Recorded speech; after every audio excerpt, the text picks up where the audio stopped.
करुणा करे करुणा करो, कर से दो आशीष, वहीं से दो आशीष।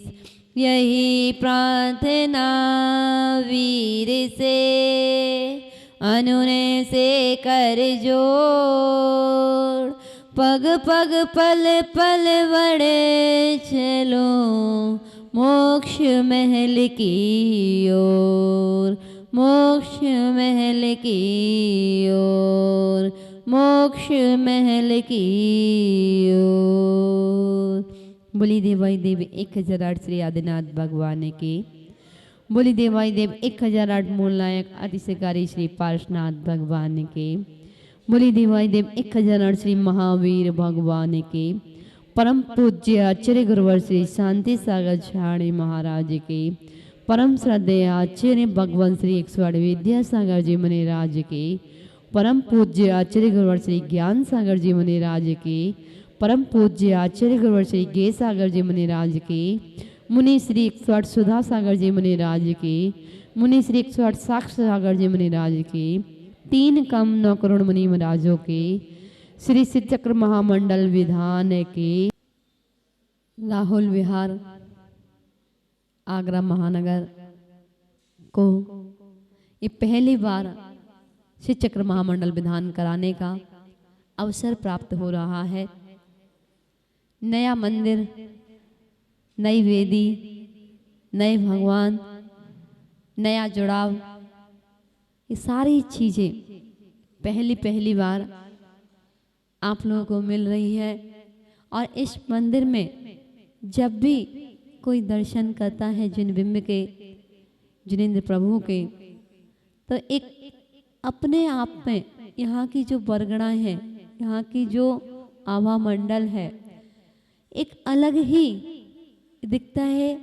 और देखा, हमने भी देखा कि भगवान के जब दर्शन किए तो एक अद्भुत नज़ारा, अलग ही विशुद्धि बनती है।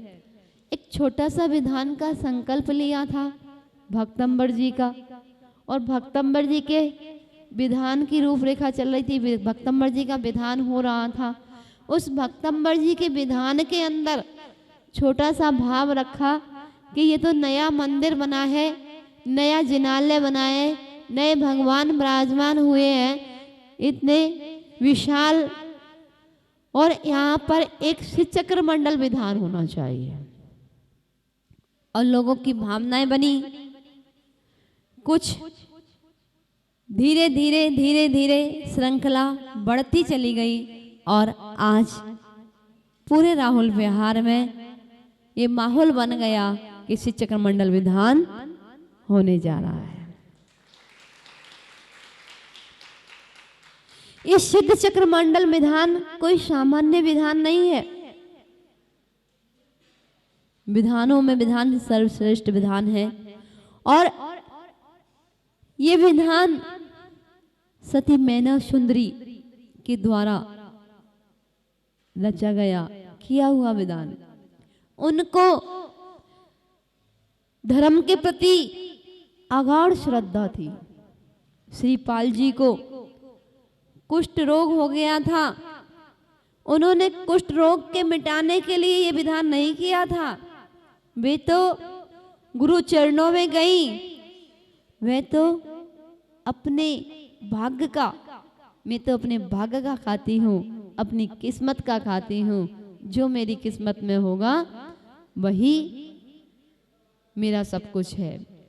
ऐसे उनकी आस्था विश्वास अपने मेरे कर्म का फल, मेरे कर्म का उदय, मेरी किस्मत, मेरा भाग्य में जो भी लिखा होगा वही मेरा है। और उनको गुरु की वाणी पर आस्था थी, विश्वास था। गुरु ने कहा कि जाओ और तुम सिद्धचक्र मंडल का विधान करो, इसका पाठ करो। मात्र 1 बार के विधान में श्रीपाल जी का कुष्ठ दूर हो गया, और उनके साथ साथ 700 उनके मित्रों का भी कुष्ठ दूर हो गया। कैसी श्रद्धा थी! सुन साधु वचन हरसी में ना, नहीं होए झूठ मुनि के बेना। करके श्रद्धा श्री सिद्ध चक्र की ठानी, फल पायो में नारानी। श्री सिद्ध चक्र का पाठ करो दिन 8, ठाठ से प्राणी फल पायो में। कहते हैं जीवन में एक बार श्री चक्र मंडल विधान अवश्य कराना चाहिए। हर परिवार को कराना चाहिए, हर परिवार को। लेकिन आज भूमिकाएं बहुत बड़ी बड़ी बनने लगी हैं। ऐसा नहीं है।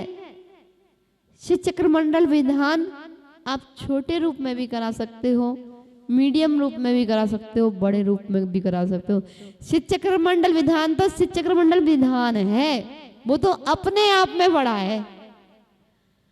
वो तो हमने छोटा बड़ा बना दिया, आप लोगों ने छोटा बड़ा बना दिया, अन्य चीजों को लेकर के छोटा बड़ा बना दिया। लेकिन श्री चक्र मंडल विधान तो अपने आप में महान, अतिशयकारी, शक्तिशाली विधान है। और 8 दिन की पूजा, बहुत से लोगों को पूजन के अर्घ नहीं याद। कौन सी पूजन में कितने अर्घ हैं? किन किन को याद है? 8 पूजन के 8 दिन के अर्घ कितने कितने होते हैं? याद है? आपको याद है? चलो अब हम तुम्हें ले जाते हैं मोबाइल की तरफ। आजकल मोबाइल का जमाना है। अगर हम पूछे कि आपके मोबाइल में कम से कम मेमोरी कार्ड कितने जीबी का होता है, तो आप कहोगे 8 जीबी का। आज जो वर्तमान में मोबाइल आ रहे हैं तुम्हारे स्क्रीन टच, कितने जीबी का? कम से कम 8 जीबी का। इससे डबल, इससे डबल, इससे डबल, इससे डबल, इससे डबल। जीबी बताते रहो आप तो। 8 जीबी के बाद कौन सी जीबी आती है? 8 जीबी के बाद कौन सी जीबी आती है?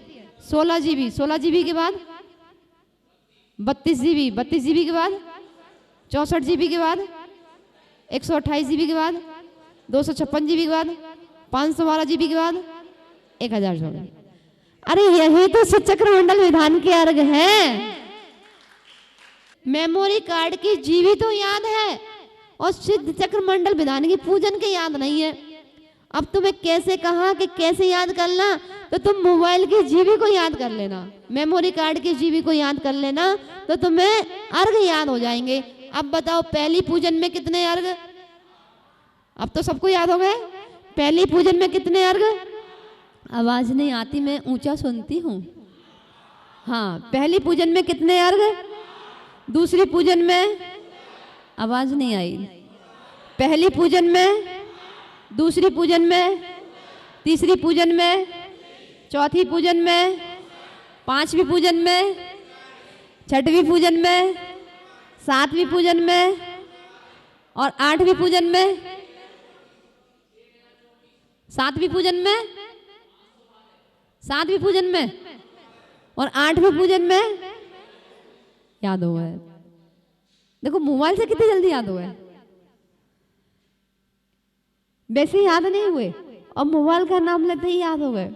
अब जैसे मेमोरी, मोबाइल की मेमोरी कार्ड 8 जीबी की होती है, उस 8 जीबी में, 8 जीबी की होती है ना, 8 जीबी में उसमें आप कितने सारे फोटो, वीडियो आदि सेव कर लेते हो ना।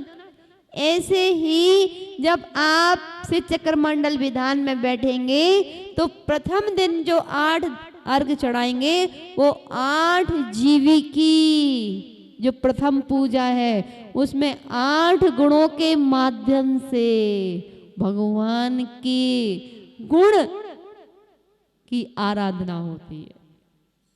और 8 जीबी में जब तुम्हारे फोटो, ज्यादा बढ़ जाते हैं तो वो हैंग होने लगता है। पर भगवान के गुण तो अपरंपार है। जितने जितने गुण बढ़ते जाते हैं वो जीवी कभी हैंग नहीं होती। 8 गुणों के माध्यम से अनंत गुण है भगवान के। तो वो पहली पूजन में हम 8 अर्घों के माध्यम से भगवान की भक्ति करेंगे। दूसरे दिन हम 16 अर्घों के माध्यम से भगवान की भक्ति करेंगे। तीसरे दिन हम 32 अर्घों के माध्यम से हम भगवान का गुणगान करेंगे। चौथे दिन हम 64 अर्घों से 64 रिद्धि विधान के माध्यम से भगवान की भक्ति करेंगे। पांचवें दिन 128 अर्घों के माध्यम से हम भगवान की भक्ति करेंगे। और छठवें दिन 256 जिसमें 148 कर्म प्रकृतियां आएंगी। उन 148 कर्म प्रकृतियों के माध्यम से और जो पांचवें दिन 128 अर्घ चढ़ाए जाएंगे उसमें बताया जाएगा कि 108 प्रकार के पाप कैसे होते हैं। माला में 108 दाने क्यों होते हैं, 109 दाने क्यों नहीं होते, 107 दाने क्यों नहीं होते, 108 क्यों होते हैं। वो समरम समारम आरम मन वचतन कीने प्रारंभ कृतकारित मोदन करके क्रोधादि चतुष्टय धर के। इस प्रकार से हम 108 प्रकार के पाप करते हैं। उन पापों से छूटने के लिए हम 108 बार नमोकार मंत्र का जाप करते हैं। वो सारी चीज बताई जाएंगी। और 256 के माध्यम से 148 प्रकृतियां, वो कर्म प्रकृतियां कौन सी हैं जो हमें संसार परिभ्रमण करा रही हैं, उन कर्म प्रकृतियों के बारे में जानकारी मिलती है। भगवान आप 148 कर्म प्रकृतियों से रहित हो चुके हो, मुक्त हो चुके हो। हमें भी ऐसी शक्ति दो कि हम भी इन कर्म प्रकृतियों से मुक्त हों। फिर आएगी 512 अर्घ। कौन से दिन? 7वें दिन। 7वें दिन जब आप 512 अर्घ चढ़ाओगे तो पंच परमेष्ठी विधान कहलाता है। वो पंच परमेष्ठी विधान के माध्यम से आप 512 अर्घ चढ़ाओगे। और जब लास्ट वाले दिन 1024 अर्घ चढ़ाओगे तो शेष नाम विधान हो जाया करता है। ऐसे एक विधान के अंदर, श्री शिव चक्र महामंडल विधान के अंदर 64 रिद्धि विधान भी आ गया, कर्म दहन विधान भी आ गया, पंच परमेष्ठी विधान भी आ गया और शेष नाम विधान भी आ गया। इसलिए इसे बहुत बड़ी उपमा दी है। हमें जीवन में अवश्य एक बार कराना चाहिए। और ये अब आपके यहाँ शुरुआत हो जाएगी। अब आपके यहाँ शुरुआत हो जाएगी। ये तो आप बहुत अच्छे रूप से कर रहे हैं, लेकिन साल में एक बार अवश्य करना, चाहे यही मंदिर में करना, चाहे आपस में पुजारी लोग कर लेना, चाहे महिला मंडल कर लेना, लेकिन एक बार सिद्धों की आराधना अवश्य करना। छोटे रूप में भी कर सकते हैं हम, जरूरी नहीं है कि बहुत सारा तामझाम ही हो। हमें तो भगवान की भक्ति करनी है। और सिद्धों की आराधना करने से वो विशुद्धि बनती है, वो विशुद्धि बनती है कि एक दिन हम भी उस श्रेणी में पहुंचे, हे भगवान हमें भी एक दिन सिद्धत गुण की प्राप्ति हो। इस भावना से हमें श्री चक्र मंडल विधान करना चाहिए। हमने भी किया। विधान जैसे होता है वैसे ही करना चाहिए, लेकिन अगर वह उस तरीके से हो नहीं और अपन करें नहीं तो हम छोटे रूप से भी कर सकते हैं। और कहते हैं जैसे भोजन की थाली होती है ना, आप कहते हो जब ये थाली दिखने में ही नहीं अच्छी लग रही तो खाने में क्या है यार। और जैसे ही थाली आपके सामने आती है वो दिखने में अच्छी लगती है, पेट भरा होता है, फिर भी भूख लगी आती है ना, चलो दिखने में अच्छी लग रही है खा के ही देख लेते हैं।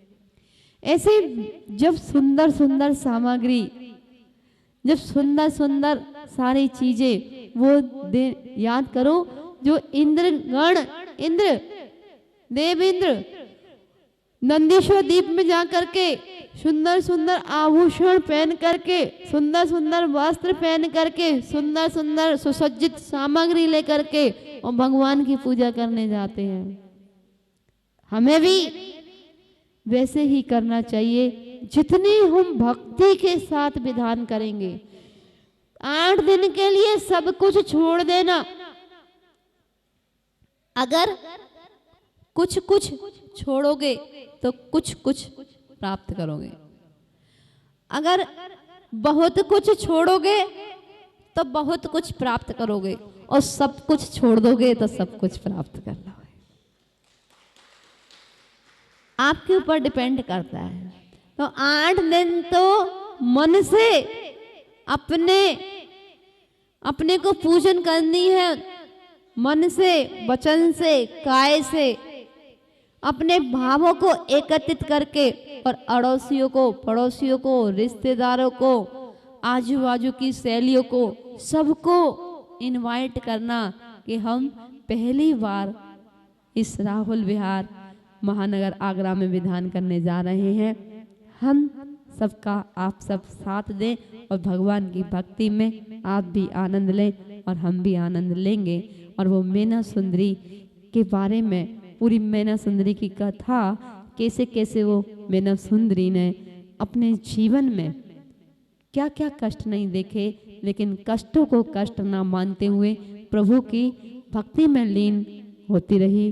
दुख में नहीं घबराओ मेरे साथी, दुख ही मानव के जीवन का श्रृंगार है, दुख मानव के जीवन का श्रृंगार है। अगर दुख नहीं होंगे तो सुख का अनुभव कैसे होगा? सुख की पहचान कैसे होगी? सुख क्या होता है? इसलिए जीवन में दुख तो हमेशा अवश्य आने चाहिए। दुख से ही हमें सुख की पहचान होती है, और दुख से ही हम, जब हमें वैराग होता है तो ये संसार, शरीर, भोगों के से जब पता चलता है कि इनमें दुख ही दुख भरा है, तब हमें वैराग उमड़ता है और तब हम वैराग की ओर कदम बढ़ाते हैं।